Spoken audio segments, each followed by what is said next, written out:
Masquerade saying Muri Zimbabwe, welcome to our channel, Zim Confessions and Deep Secrets. Kana karike kutanka kuku panino channel, please don't forget to subscribe. Kana uchingwa garaka subscriber.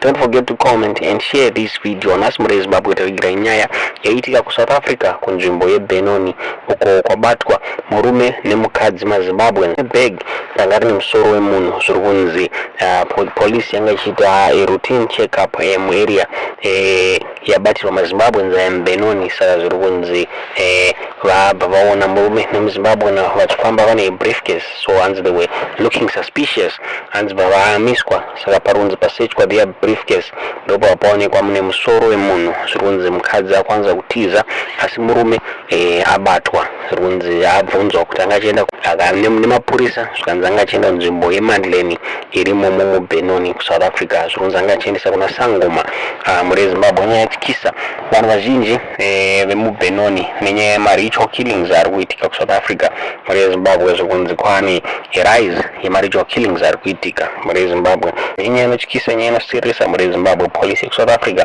right now iri kuhanda for mukadzi uyo atiza muri Zimbabwe. Ndonyaya yatavigira muzvara nhasi tiudze zvamuri kufunga pamusoro penyaya iyi mucomment section.